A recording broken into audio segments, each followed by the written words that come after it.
9 August 2024 Kolkata RG Kar medical college. 31 বছরের মহিলা doctor দর্শন এবং নির্মম হত্যা। নমস্কার বন্ধুরা, তোমাদের সকলকে স্বাগত জানাই আজকের এই অন্তিম প্রতিবাদের দ্বিতীয় পর্বে। হে বন্ধুরা, আশা করি তোমরা সকলেই এই বিষয়ে ভালোভাবে জানো, কারণ এই ভিডিওতে আমি এইসব বিষয় নিয়ে বিস্তারিতভাবে আলোচনা করতে যাচ্ছি না। আজ আমি সোজা 5টি প্রশ্ন তুলে ধরতে চাই সকলের উদ্দেশ্যে, পুলিশ, প্রশাসন, নেতা, জনসাধারণ। তো চলো ফ্রিডম অফ স্পিচের নাম নিয়ে আজকের এই অন্তিম প্রতিবাদ শুরু করা যাক।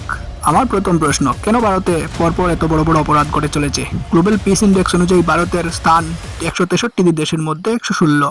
প্রতিদিন অন এভারেজ ভারতে 78টি মার্ডার কেস রেজিস্টার্ড হচ্ছে, র্যাপ কেস 86টি রেজিস্টার্ড হচ্ছে এবং কিডন্যাপিং এর কেস 200টির বেশি রেজিস্টার্ড হচ্ছে। কেন? আমার দ্বিতীয় প্রশ্ন, ভারতের বিচার ব্যবস্থা কি আদৌ খুব বেশি স্লো? দেখো, ভারতের একজন রেসপন্সিবল নাগরিক হিসাবে আমি আমার বিচার ব্যবস্থা সম্মান করি, কিন্তু সত্যিটা আসলে মানতেই হয়। দেখো, রেকর্ডস চেক করলে আমরা দেখতে পারি যে ভারতের বিচার ব্যবস্থা পৃথিবীর সব থেকে ধীর এবং স্থগিত বিচার ব্যবস্থার মধ্যে একটি। আজ অবধি ভারতে প্রায় 30 মিলিয়নের বেশি অর্থাৎ 3 কোটির বেশি কেসেস পেন্ডিং পড়ে আছে, যার বিচার আজও হয়নি।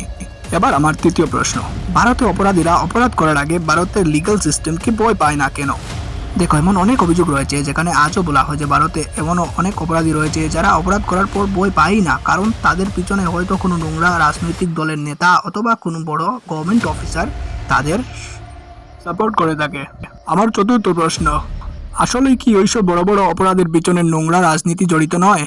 ভারতে অনেক সময় অনেক বড় অপরাধের পিছনে নোংরা রাজনীতির হাত পাওয়া গেছে। তাই জনসাধারণ যেখানে আজও বলে যে অনেক সময় বড় বড় ঘটনা এবং অপরাধের পিছনে নোংরা রাজনীতির হাত আজও রয়েছে ভারতের। ওকে, তো এখন আমার অন্তিম এবং 5 নম্বর প্রশ্ন, সকল শান্তিরক্ষক যেমন পুলিশ, গভর্নমেন্ট অফিসার সকলেই কি নিজের সঠিকভাবে কাজ করে সততার সাথে?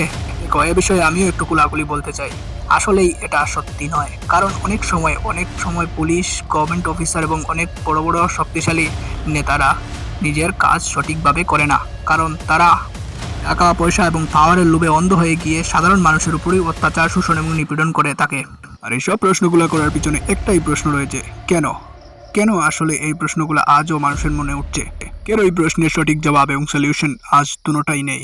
আশা করি আমাদের দেশ একদিন এই সকল সমস্যার সমাধান খুঁজে অপরাধ মুক্ত একটি স্বপ্নের দেশ হয়ে উঠবে। ধন্যবাদ ভাই।